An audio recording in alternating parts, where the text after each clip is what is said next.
শেখ হাসিনার এই স্টেটমেন্টটা ফেলে দেবার মতো না। আওয়ামী লীগের সভানেত্রী শেখ হাসিনা গতকালকে উনি বলেছেন যে বাংলাদেশ এবং মিয়ানমারের কিছু অংশ মিলিয়ে পূর্ব তিমুরের মতো একটা খ্রিস্টান রাষ্ট্র করবার ষড়যন্ত্র হচ্ছে। চিটাগাং, মিয়ানমার, এখানে একটা খ্রিস্টান স্টেট বানাবে, যেটাতে উনি রাজি হন নাই বলি পশ্চিমারা ওনার উপরে অনেক খ্যাপা, নামটাম বলেন নাই, একটা সাদা রাষ্ট্রের কথা, শ্বেতাঙ্গ রাষ্ট্রের কথা বলেছেন যে তারা বেইস চেয়েছে, বেইস দেয় নাই, বেইস দিলে উনি আবার ক্ষমতায় আসতে পারতেন। তো বেইসের আলোচনাতে যাব না, প্রথম আলোচনাতে থাকবো, কারণ এটা খুব গুরুত্বপূর্ণ একটা কথা যে বাংলাদেশের একটা অংশ, বান্দরবন, পার্বত্য চট্টগ্রাম এই অংশ এবং বার্মার কিছু অংশ মিলিয়ে একটা খ্রিস্টান রাষ্ট্র করবার চক্রান্ত হচ্ছে পূর্ব তিমুরের মতো। এখন ইন্টারেস্টিং হলে তাহলে পূর্ব তিমুরটা কি, এখানে কি হয়েছে সেটা বোঝা দরকার। পূর্ব তিমুর হচ্ছে, আপনারা যদি মানচিত্র দেখেন, এটা ইন্দোনেশিয়ার যে বড়, ইন্দোনেশিয়ার তো প্রচুর আইল্যান্ড আছে, একটা আর্কোপিলাগো স্টেট বলে আর কি, এবং খুব লম্বাটে আর কি দেখবেন যে, তো সেখানে তিমুর আইল্যান্ডস বলে একটা একটা মানে গুচ্ছ দ্বীপমালা আছে আর কি তিমুর, তার পূর্বাংশকে ইস্ট তিমুর লেস্তে বলে আর কি। তো তারা ঐতিহাসিকভাবে 16th সেঞ্চুরি থেকে আপনার পর্তুগিজ কলোনি ছিল, 200-250 বছর পর্তুগিজ কলোনি ছিল। তারপর ইন্দোনেশিয়া এটাকে অ্যানেক্স করে 75-76 সালের দিকে, যেটা এরপরে স্বাধীনতার আন্দোলন এখানে শুরু হয় অনেক বছর থেকে। 2002-তে ফাইনালি ইস্ট তিমুর স্বাধীন হয়ে যায় ইন্দোনেশিয়া থেকে, এবং এটার পুরো প্রসেসের সাথে আসলে পশ্চিমারা জড়িত। জাতিসংঘ স্পন্সার্ড এখানে আইন করা হয়েছে, ইন্দোনেশিয়াকে বাধ্য করা হয়েছে, জাতিসংঘের তত্ত্বাবধানে নির্বাচন হয়েছে, এখানে আমেরিকার বেইজ আছে এখনও, আমেরিকার ডলার এবং ল্যাঙ্গুয়েজ দুইটাই খুব ডমিনেন্টলি এখানে ইউজ হয়। এবং তার লোকেশন যদি দেখেন, আমেরিকার ইন্ডো প্যাসিফিক পলিসি যদি আপনার কাছে পরিষ্কার থাকে, আপনি বুঝবেন যে ইস্ট তিমুরটা সিম্পলি একটা মানে জিওপলিটিক্যাল ভেরি স্ট্র্যাটেজিক গুরুত্বপূর্ণ একটা জায়গা, যেটা পশ্চিমারা বিশেষ করে নেটো ফোর্সরা মনে করেছে তাদের নিয়ন্ত্রণে থাকা দরকার, তাই জায়গাটা তারা আলাদা করে ফেলেছে।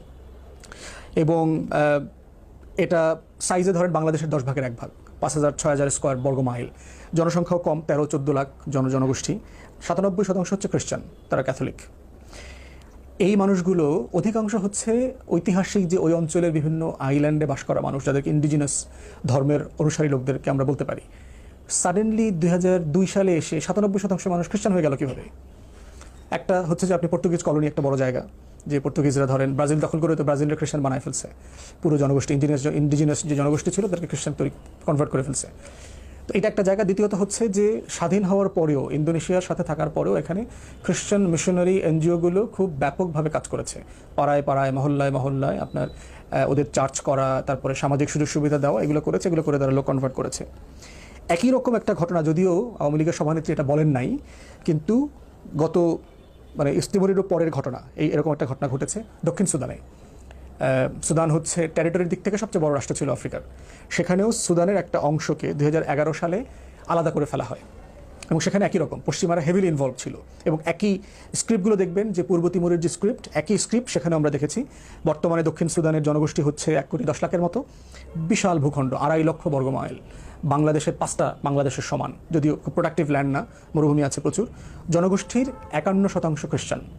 চারপাশে কিন্তু ডমিনেন্ট মুসলিম কান্ট্রি, সুদান আছে, আরও কেনিয়া আছে, তারপরে কঙ্গো আছে, অ্যাঙ্গোলা আছে সম্ভবত, সেন্ট্রাল আফ্রিকান রিপাবলিক, একদম কেন্দ্রে একটা ল্যান্ডলক কান্ট্রি যদি আফ্রিকার ম্যাপের মধ্যে দেখেন সাউথ সুদানকে। আর সুদান তো একটা মুসলিম মেজরিটি রাষ্ট্র, সেখানে 51% হচ্ছে বর্তমান দক্ষিণ সুদানের জনগোষ্ঠী খ্রিস্টান। এবং এটাকে কেন আলাদা করতে হয়েছে? এটা করতে হয়েছে হলো তেলের কারণে। তেলের উপরে ভাসছে পুরো সাব সাহারান আফ্রিকান রিজিয়নে, তৃতীয় বৃহত্তম তেলের মজুদ হচ্ছে দক্ষিণ সুদানে। অতএব একটা সাউথ সুদান, একটা বড় মুসলিম রাষ্ট্র, এত পাওয়ারফুল থাকবে, প্রচুর তেল প্রডিউস করবে, সেটা অবশ্যই পশ্চিমাদের জন্য, যারা বাংলা পৃথিবীর জিওগ্রাফি নিয়ন্ত্রণ করতে চায়, তাদের জন্য এটা কৌশলগতভাবে ভালো কারণ মনে হয় নাই। আর রাষ্ট্রের তো ফেলিওর আছে, খার্তুমের যে সরকার ছিল, মিলিটারি শাসন ছিল, তারা সবাইকে নিয়ে যে রাষ্ট্র করতে হয় সেখানে তারা ব্যর্থ হয়েছে। তারা জনগোষ্ঠীকে আলাদা করে ফেলেছে, বৈষম্য করেছে, অধিকার দিতে ব্যর্থ হয়েছে। এই সুযোগটা বাহিরের লোকজন কাজ করেছে, এবং একইভাবে সেখানেও শত শত ইউরোপীয় এবং আমেরিকান, পশ্চিমা খ্রিস্টান মিশনারি এনজিওগুলো বিভিন্ন নামে বেনামে তারা সেখানে কাজ করেছে এবং মানুষদেরকে করেছে, কনভার্ট করেছে খ্রিস্টানিটিতে। তো দুইটা রাষ্ট্রর বাস্তবতা দেখেন, দুইটা রাষ্ট্র কিন্তু গরিব রাষ্ট্র, ফাইন্যান্সিয়ালি কিন্তু খুব ভালো অবস্থায় নাই, যেহেতু সে ল্যান্ডলক কান্ট্রি, সে তো তেল রপ্তানি পর্যন্ত করতে পারছে না, ভেরি এক্সপেন্সিভ অপশন। আগে সুদানকে টাকা দিতে হইতো খার্তুমের মাধ্যমে, তারপরে হচ্ছে এটা তেল পাইপলাইন দিয়ে এটা এক্সপোর্ট হইতো, কিন্তু সেটা এখন বন্ধ হয়ে গেছে তাদের নিজস্ব যুদ্ধ এগুলোর ব্যাপারে। এখন আসি আমাদের প্রতিবেশী রাষ্ট্রে। বাংলাদেশের সাথে 7টা প্রতিবেশী রাষ্ট্রের সীমান্ত আছে, 7 সিস্টার্স বলে বাংলাদেশের সাথে। ভারতের যে রাজ্যগুলো আছে, সম্ভবত 24টা রাজ্য আছে ভারতের, তার ভিতরে 7টার সাথে বাংলাদেশের সীমান্ত আছে। তার ভিতরে পশ্চিমে হচ্ছে একটাই, পশ্চিম বাংলা। আর যদি উত্তর থেকে ধরেন তাহলে আপনার পঞ্চগ্রাম, কুড়িগ্রাম থেকে নিচে হচ্ছে বাকি রাজ্যগুলোর অবস্থান। এবং আমাদের যে বান্দরবন এবং রাঙামাটির যে পার্বত্য চট্টগ্রামের যে সীমানা আছে, এখান থেকে যদি উপরের দিকে যেতে চান, শুরুতেই হচ্ছে আপনার পূর্বে হচ্ছে আমার মিজোরামের সীমান্ত আছে, ভারতের মিজোরাম রাষ্ট্রের বড় সীমান্ত আছে। তারপরে হচ্ছে আপনার মণিপুরের সীমান্ত আছে, উপরে মেঘালয় আছে আপনার, সেই মৌলভীবাজার সুনামগঞ্জ অঞ্চলের সাথে দেখবেন যে মেঘালয়ের সীমান্ত আছে। ভারতে 4টা রাজ্যে খ্রিশ্চান পপুলেশন হিউজ, 4-5টা রাজ্যে, তার ভিতরে 3টাতে হচ্ছে মেজরিটি। তার ভিতরে দেখেন মিজোরামের 86% জনগোষ্ঠী হচ্ছে খ্রিস্টান, এবং আমাদের সাথে তার বাউন্ডারি আছে মিজোরামের সাথে, আপনার বান্দরবন রাঙামাটির সাথে। দ্বিতীয়ত হচ্ছে আপনার মেঘালয়ের জনগোষ্ঠীর 75% হচ্ছে খ্রিস্টান। মেঘালয় কোথায়? ওই যে আপনার সিলেট, মৌলভীবাজারের সুনামগঞ্জের ওই কোনায় মেঘালয়ের পাহাড়ের সাথে তাদের বাংলাদেশের সীমান্ত আছে, লম্বা সীমান্ত আছে। তারপরে হচ্ছে নাগাল্যান্ডের 87% হচ্ছে খ্রিস্টান। এরপরে হচ্ছে মণিপুরের 42% হচ্ছে খ্রিস্টান। কদিন আগে আপনারা দেখেছেন, গত বছর মণিপুরে খ্রিস্টান মাইনরিটিদের উপরে ব্যাপক আক্রমণ, খুন খারাপি, ধর্ষণের ঘটনা ঘটেছে। এরপর হচ্ছে অরুণাচল, একদম উপরে, তার 30% হচ্ছে খ্রিস্টান। তাহলে দেখেন যে ভারতের এই 7 রাজ্যের 5টা রাজ্যের সাথে, যাদের আমাদের সাথে সীমানা আছে কোনো না কোনো ফর্মে অথবা কানেক্টিভিটি আছে, সেখানে খ্রিস্টান মেজরিটি পপুলেশন হয়ে গেছে কয়েকটা রাজ্যে। শুধু বাকি আছে ত্রিপুরা এবং আসাম। সেই বাস্তবতা যদি চিন্তা করেন, আমাদের বাস্তবতা কি, আমাদের হিল ট্রাক্সের অবস্থা কি? বাংলাদেশ সরকারের তথ্য মোতাবেক কোনো সলিড কোনো ইনফরমেশন নাই। আমরা জানি না যে আসলে হিল ট্রাক্সে আমাদের কি পরিমাণ আদিবাসীরা, পাহাড়িরা খ্রিস্টান হয়ে গেছে। এবং এমনও শুনেছি মুসলমান হিন্দু পরিবারের সদস্যরাও ওখানে ব্যাপক হারে খ্রিস্টান হচ্ছে সুযোগ সুবিধার জন্য, নাগরিক সুযোগ সুবিধার জন্য। পাহাড়ের সেই যেখানে মানে দুর্গম গিরিপথ, সেখানে যাবার রাস্তা নাই, পথ নাই, সেখানে খ্রিস্টান মিশনারিরা গিয়ে রাস্তা করে দিয়েছে, বাসা করে দিয়েছে, হাসপাতাল তৈরি করেছে, গির্জা করেছে। যে ভাষায় কথা বলে মাত্র 300 লোক, সেই ভাষাতেও বাইবেলের অনুবাদ করে দেওয়া হয়েছে, ট্রান্সলেশন করে দেওয়া হয়েছে। এই লেভেলে এনজিওরা নামে বেনামে মিশনারি কাজ করছে বাংলাদেশে। এবং বিশাল জনগোষ্ঠী ধরে নেওয়া হচ্ছে আমাদের নন বাঙালি যে জনগোষ্ঠী আছে, তাদের মেজরিটি ইতিমধ্যে খ্রিস্টান হয়ে গেছে আমাদের হিল ট্রাক্সে, পার্বত্য চট্টগ্রাম, খাগড়াছড়ি, বান্দরবন, রাঙামাটি, এই জায়গাগুলোতে। এখন এই পুরোটা যোগফলের কনসিকুয়েন্স কি? আপনি যদি ভারতের সীমানা ধরে চিন্তা করেন, যেগুলো খ্রিস্টান মেজরিটি হয়ে গেছে, মিজোরাম, মণিপুর, নাগাল্যান্ড, এরা বাংলাদেশের পার্বত্য চট্টগ্রাম অংশ। এরপরে হচ্ছে বার্মার অংশটা যোগ হচ্ছে এখানে, যেখানে রাখাইনকে অলরেডি জেনোসাইডের তত্ত্বাবধানে অলরেডি খালি করে ফেলা হয়েছে। অতএব সেই বাস্তবতায় যদি ইস্ট তিমুর এবং দক্ষিণ সুদানের অভিজ্ঞতা আমরা সামনে রাখি, শেখ হাসিনার এই স্টেটমেন্টটা ফেলে দেবার মতো না। বিভিন্ন কারণে আমরা তাকে পছন্দ করি না। বাংলাদেশের স্বৈরশাসন কায়েমের নায়ক তিনি, নায়িকা তিনি এই দেশটাকে মানে প্রত্যেকটা প্রতিষ্ঠান ধ্বংস করে দিয়েছেন। কিন্তু অনেক সময় খারাপ লোকদের কাছ থেকেও ভালো কিছু জিনিসের আইডিয়া পাওয়া যায়। সেই জায়গা থেকে হচ্ছে আমাদের নাগরিক হিসাবে এটা বিবেচনার দাবি রাখে যে আসলে বান্দরবনের যে সাম্প্রতিক যে সংকটগুলো চলছে, সেই সংকটগুলোকে সামনে রেখে শেখ হাসিনার মন্তব্য এবং দুনিয়ার অন্যান্য জায়গাতে যেগুলো হয়েছে সেগুলো মাথায় রেখে সিরিয়াসলি ভাবা দরকার যে চিটাগং হিল ট্রাক্সের স্বাধীনতা, সার্বভৌমত্ব কোথায় গিয়ে দাঁড়াচ্ছে। এর আগে আমরা দেখেছি, আপনি দেখেন এই যে মানে কুকি চিন যে জনগোষ্ঠীর কথা বলা হচ্ছে, তাদের ট্রেনিংয়ের ব্যাপারে তো আমরা পড়লাম যে তারা মিজোরামে ট্রেনিং নিয়েছে। শতাধিক লোক মিজোরামে গিয়ে ট্রেনিং নিয়েছে। মিজোরামে কারা তাদেরকে ট্রেনিং দিয়েছে? মিজোরামের কি ইন্ডিয়ান সরকার তাদেরকে ট্রেনিং দিয়েছে, না ওখানকার খ্রিস্টান জনগোষ্ঠী তাকে ট্রেনিং দিয়েছে?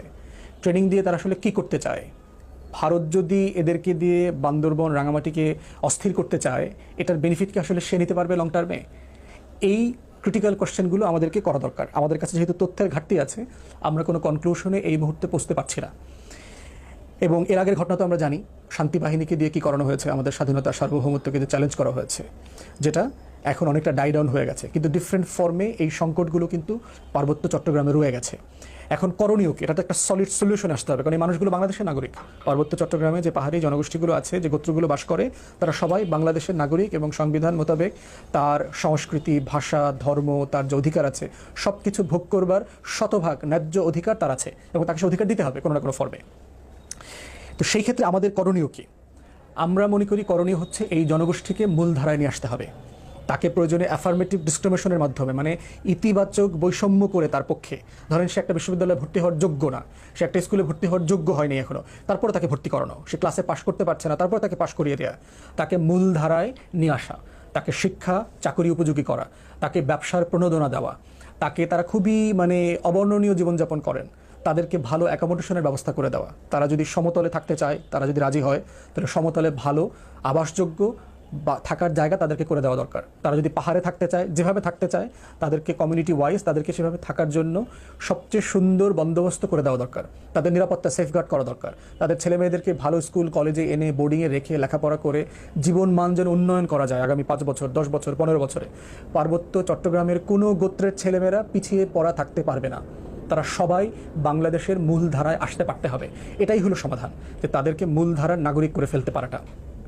দ্বিতীয়ত হচ্ছে সেটা হচ্ছে যে বিদেশি এনজিও এবং মিশনারি কর্মকাণ্ড চিটাগং হিল ট্রাক্স থেকে শতভাগ বাতিল করে দিতে হবে। এদের লাইসেন্স বাতিল করে দিতে হবে, এদের কর্মকাণ্ড বাতিল করে দিতে হবে। এবং এই জনগোষ্ঠীকে বুঝাইতে হবে আপনার যে নাগরিক সুযোগ সুবিধা সেটা বাংলাদেশ রাষ্ট্র এনশিওর করবে। কোনো বিদেশির মাধ্যমে এই সুযোগ সুবিধা আমাদের নাগরিকদেরকে আমরা দিব না। কারণ এটা শুধু বিদেশিদের সুযোগ সুবিধা দেওয়ার বিষয় না, এখানে আমার স্বাধীনতা, সার্বভৌমত্ব জড়িয়ে আছে। অতএব এই দুইটা জিনিস যে কোনো মূল্যে আমাকে করতে হবে। থার্ড যেটা হচ্ছে সেটা হচ্ছে কমিউনিকেশন।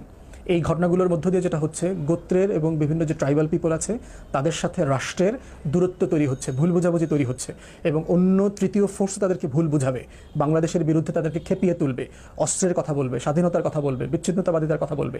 এই ব্যাপারে তাদের সাথে নেগোশিয়েট করা, আলোচনা করা, ডায়ালগ করা, তাদেরকে বোঝানো যে আপনার বেটার অপশন হচ্ছে এটাই, যে আপনি বাংলাদেশের সাথে থাকবেন, আপনার সকল সুযোগ সুবিধা এটার মাধ্যমে অর্জিত হবে এবং সেটা অর্জন করা সম্ভব। বাংলাদেশ সরকারকে সেই আস্থা অর্জন